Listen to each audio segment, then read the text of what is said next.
Okay, hello students, welcome to the channel mathematics Ganit Sangrah. मैं सतीश तिवारी आपका स्वागत करता हूं और आज हम देखने वाले हैं syllabus for applied mathematics 2 B second semester RTMNU Nagpur city Nagpur. ये नया सिलेबस डिजाइन हुआ है और जो 2020 और 21 से लागू होने वाला है, मतलब इसी साल से।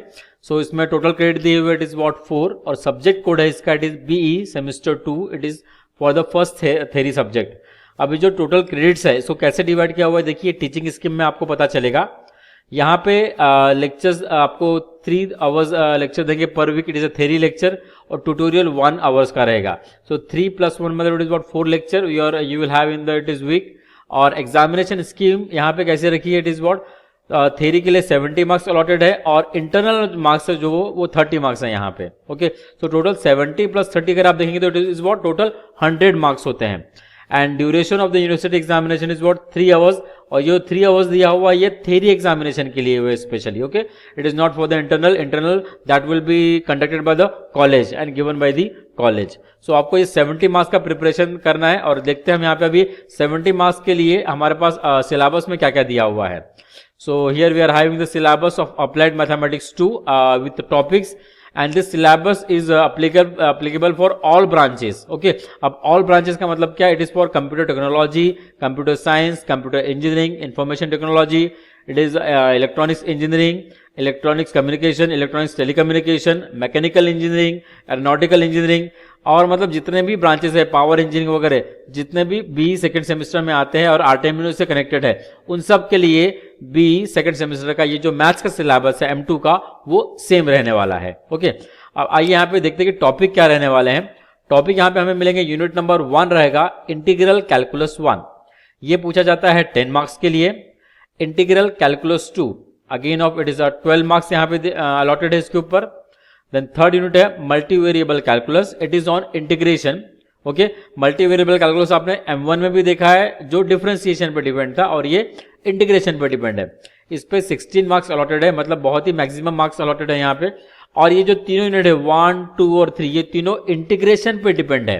ओके, अगर आपका इंटीग्रेशन अच्छा और परफेक्ट है तो you go for this 3 units. Okay, and now अगर हम देखते हैं unit number 4 that is named as a vector calculus, जिसमें 12 मार्क्स अलॉटेड है, बहुत ही इजी यूनिट है मैं कहूंगा।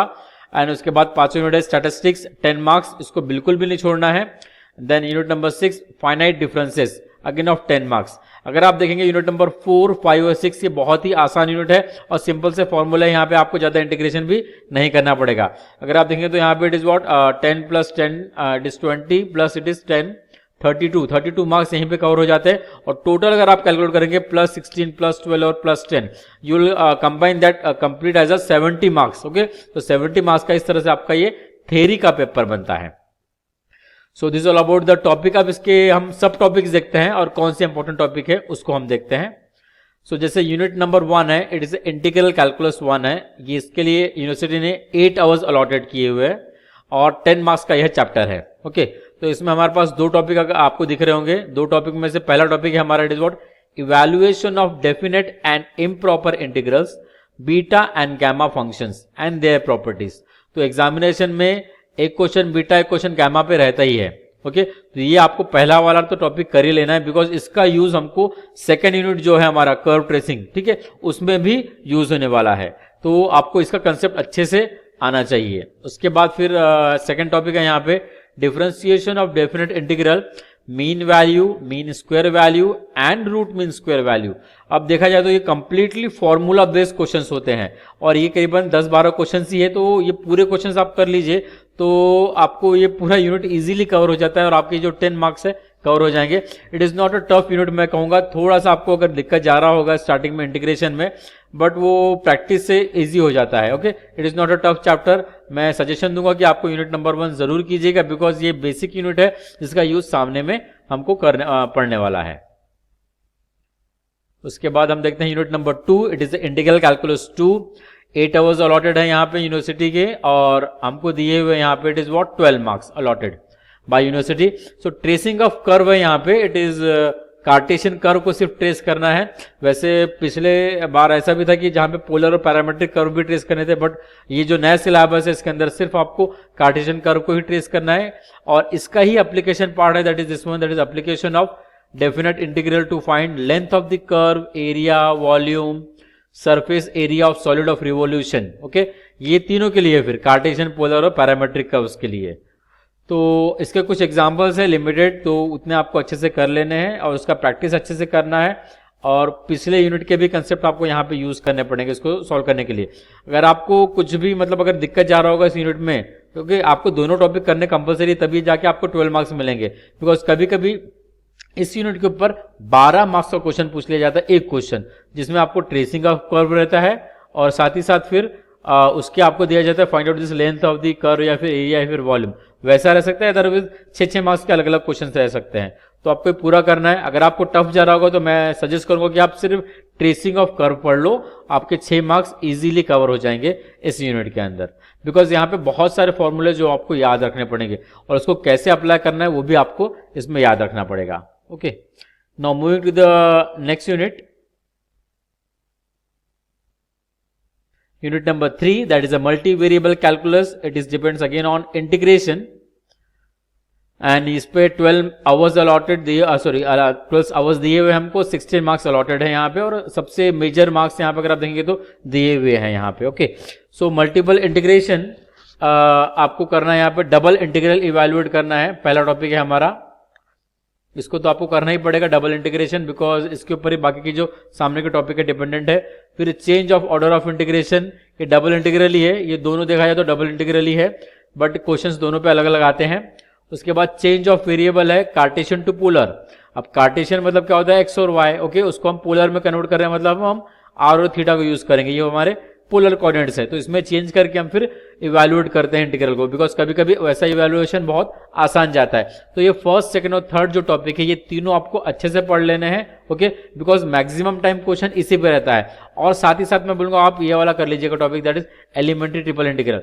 अगर 1, 2, 3 और 5 आपने कर दिया तो आपके 16 मार्क्स श्योर हो जाएंगे इस यूनिट के ऊपर। ओके, और बाद में एप्लीकेशन पार्ट आता है, ये थोड़ा सा वास्ट है, इसमें भी फॉर्मूले आपको याद रखने पड़ेंगे। एरिया निकालना है, मास निकालना है, volume, centre of gravity with constant and the variable densities. Okay, ये थोड़ा सा लेंथी टॉपिक है, तो अगर आपको करना है तो you can go for this one application part, because being a engineer मैं कहूंगा आपको जरूर देखना चाहिए कि एप्लीकेशन क्या होता है मैथमेटिक्स का, जो हम कहाँ पे लगा रहे हैं करके। ओके, या अदरवाइज अगर आपके पास टाइम नहीं है तो I suggest you first, second, third and fifth topic आप जरूर कर ले, ताकि आपको 16 मार्क्स इजीली यहाँ पे कवर हो जाए। Okay, now moving to the next unit, that is unit number 4, that is vector calculus. मैं आपको ऑलरेडी बताया हूं कि ये easy marks going marks giving unit है। ओके, इसके पहले के जो 3 यूनिट थे वो तीनों इंटीग्रेशन पे ऊपर डिपेंड थे। अब जो 3 यूनिट है वो इंटीग्रेशन पे डिपेंड नहीं है, तो ये बहुत ही आसान है। इसके फॉर्मूला बेस है ये कंप्लीटली, और थोड़ा कंसेप्ट लगता है बट सिंपल कंसेप्ट है, ज्यादा टफ नहीं है। सो 12 मार्क्स अलॉटेड है और 8 आवर्स दिए हैं यूनिवर्सिटी ने इसको। तो आपको टॉपिक करना है, it is vector triple product, product of 4 vectors, scalar point function, vector point function. ये बहुत ही सिंपल टॉपिक है वैसे अगर आप देखेंगे तो। उसके बाद वेक्टर डिफरेंशिएशन में आप करेंगे gradient, divergence and curl. Okay, और इसी पर डिपेंडेंट है फिर दैट इज डायरेक्शनल डेरिवेटिव, और बाद में सोलेनॉइडल और इरोटेशनल मोशन। मतलब ये 4 टॉपिक आपके साथ ही में कवर हो जाते हैं, first, second, third and it is what, fourth. Okay, तो अगर ये 4 टॉपिक भी आपने कवर कर लिया तो आपको 12 मार्क्स बहुत इजीली मिल जाने वाले हैं। डायरेक्शनल डेरिवेटिव का तो एक फॉर्मूला ही होता है, उस पर डिपेंडेंट आपको चीजें कैलकुलेट करनी पड़ती है और फॉर्मूला आपको आंसर निकालना है। वैसे फिर सोलेनॉइडल और इरोटेशनल डिपेंड है, इट इज डाइवर्जेंस और कर्ल के ऊपर। इसके कंसेप्ट अगर आप पढ़ लिए तो ये भी आपको इजीली जम जाएगा। उसके बाद बचता है it is application part, that is a vector integration of line integral and work done. ये एप्लीकेशन पार्ट है, सिंगल इंटीग्रेशन यहाँ पे इवैल्यूएट करना पड़ता है। कुछ स्टैंडर्ड क्वेश्चन है इसके, उसको आप देख सकते हैं, या अदरवाइज आई सजेस्ट यू कि 4 टॉपिक आप अच्छे से कर लीजिए ताकि आपके 12 मार्क्स यहाँ पे कवर हो जाएं। ओके, बिकॉज इसमें थोड़ा कभी कभी अगर कोई क्वेश्चन जो परिचित है नहीं है, मतलब जो आपको पता नहीं, अगर वो पूछ लिया तो थोड़ा दिक्कत चले जाता है। तो लेकिन फर्स्ट, सेकंड, थर्ड और फोर्थ में कंसेप्ट के हिसाब से हम उसको इजीली कवर कर सकते हैं। So this is all about the vector calculus. इसको बिल्कुल भी नहीं छोड़ना है, इस यूनिट को पक्का करना है और इसमें इजीली आपको 12 मार्क्स मिल जाते हैं। उसके बाद नेक्स्ट इजी यूनिट पे जाते हैं, that is statistics. 6 hours allotted है यहाँ पे यूनिवर्सिटी के, और 10 मार्क्स के लिए पूछा जाता है एग्जामिनेशन के अंदर। तो इसमें हमारे टॉपिक कौन से हैं? पहला टॉपिक है fitting of curve by method of least square, जिसमें हम स्ट्रेट लाइन को फिट करते हैं उसके बाद सेकंड डिग्री पैराबोला को फिट करते हैं, और curve of the type this, ये इस तरह के कर्व हम फिट करते हैं। ओके, तो ये तो टॉपिक करना ही है, इस पे एक क्वेश्चन 6 मार्क्स के लिए या फिर 5 मार्क्स के लिए एग्जामिनेशन में आएगा ही। ओके, अब जैसे अब ये आप कर्व देखें तो इस कर्व को हम ऐसा भी लिख सकते हैं y is equal to a e to the power bx। अगर इस कर्व को लिखना है तो इसको लिखेंगे y is equal to a b to the power x, और ये कर्व कैसे लिखी जाएगी y is equal to a x to the power b। ये तीनों को हम क्या करते हैं, लॉगरिदम ले लेते हैं और उसको स्ट्रेट लाइन में कन्वर्ट कर देते हैं, और बाद में स्ट्रेट लाइन का कंसेप्ट यूज करके उसको फिट करते हैं गिवन डेटा के साथ। तो बहुत सिंपल जॉब बन जाता है। तो ये टॉपिक आपको जो पहला वाला है फर्स्ट वो करना ही है। उसका जैसे सेकंड और थर्ड टॉपिक है जो आप देखेंगे, इसमें कोएफिशिएंट ऑफ कोरिलेशन और लाइंस ऑफ रिग्रेशन है, ये भी फॉर्मूला बेस्ड है। तो आप फर्स्ट, यहाँ पे फर्स्ट लिखा है एक्चुअली, ये जो फर्स्ट दो लिखे हुए ये दोनों को आप कर लीजिए, और ये जो थर्ड टॉपिक है ये आप अगर छोड़ना चाहते हैं तो छोड़ दीजिए, but I will not suggest you कि छोड़ दीजिए, बिकॉज वो भी बहुत ही सिंपल टॉपिक है और फॉर्मूला बेस्ड है। अगर आपके पास टाइम है तो रैंक कोरिलेशन को भी आप देख लीजिएगा। Okay, so this is all about the statistics. बहुत ही आसान यूनिट है और मार्क्स गिविंग यूनिट है, तो इसको बिल्कुल भी नहीं छोड़ना है ना। उसके बाद जाते हैं यूनिट नंबर 6 की ओर, that is on finite differences. So ये जो है it is ask for the in the examination for 10 marks, और 6 आवर्स अलॉटेड किए हुए नागपुर यूनिवर्सिटी ने इसके ऊपर। तो इसमें आपको टॉपिक है पहला ऑपरेटर ई एन डेल्टा, इस पे कुछ क्वेश्चंस आते हैं। देन है फैक्टोरियल पॉलिनोमियल, इस पे भी क्वेश्चंस आते हैं। ओके, बट कभी आते कभी नहीं आते हैं, that depends actually okay on the paper setter. उसके बाद Lagrange's interpolation formula for unequal interval, ये टॉपिक तो आपको कंपलसरी है करना, ठीक है। अगर आप पूरा यूनिट भी छोड़ रहे हैं तो भी मैं कहूंगा कि ये जो टॉपिक है इसको आप जरूर कीजिए, ताकि आपको 6 मार्क्स जो है इजीली मिल जाए। ओके, उसके बाद न्यूमेरिकल इंटीग्रेशन है यहाँ पे topic, that is trapezoidal rule, Simpson's 1/3 rule and Simpson's 3/8 rule. Okay, ये जो रूल्स है शायद में भी आपने 11th-12th में पढ़ा भी होगा, it is a repetition to you. तो बहुत ही अच्छा बात है कि आप वही चीज पढ़ रहे हैं, तो आपको इजीली आप मार्क्स गेन कर सकते हैं। ये भी, इस पे भी 6 मार्क्स या फिर 5 मार्क्स का क्वेश्चन पूछा जाता है। सो अगर आपने 1 2 3 4 तक भी कर लिया तो आपके जो 10 मार्क्स है इस यूनिट के ऊपर वो इजीली कवर हो जाते हैं। अगर हम देखेंगे डिफरेंस इक्वेशन को, यहाँ पे जो लास्ट टॉपिक है, सो जो आपने डिफरेंशियल इक्वेशन पढ़ा हुआ है ना फर्स्ट सेमेस्टर में, so it is similar to that one, जहां पे कॉम्प्लीमेंट्री फंक्शन और पर्टिकुलर इंटीग्रल निकालते हैं। तो सेम चीज हम यहाँ पे भी करते हैं। ओके, CF और PI निकालते हैं, बट इसमें भी फिर कंसेप्ट लगते हैं। मतलब आपको याद रखना पड़ेगा कि कौन से रूल्स है CF निकालने के लिए, कौन से रूल्स है PI निकालने के लिए, ठीक है। तो ये थोड़ा सा टीडियस जॉब होता है, इसलिए मैं कहूंगा कि आपको फर्स्ट 4 जो टॉपिक्स है यहाँ पे उसको आप देख लीजिए, और फिफ्थ आप स्किप कर सकते हैं यहाँ पे। फिफ्थ टॉपिक अगर करना है तो, अगर आपको कंसेप्ट चाहिए डिफरेंस इक्वेशन का, तो आप इसको जरूर कीजिए।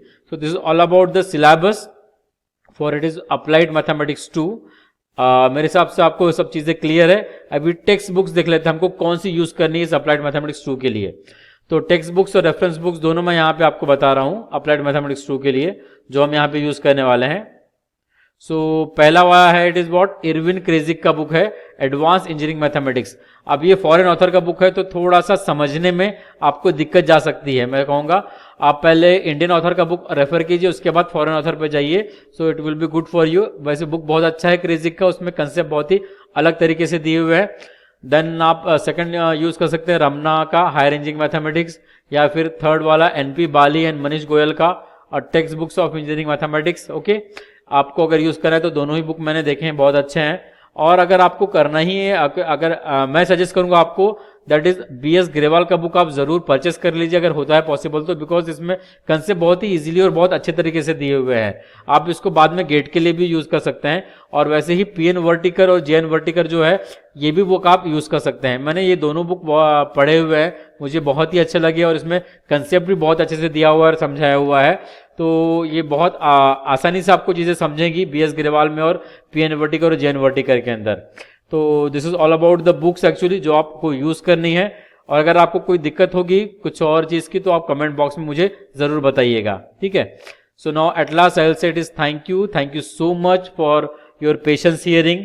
And if you get something, कुछ अगर आपको मिला है यहाँ से, so please do subscribe the channel and please like and share the video with your friends. Thank you so much to all of you.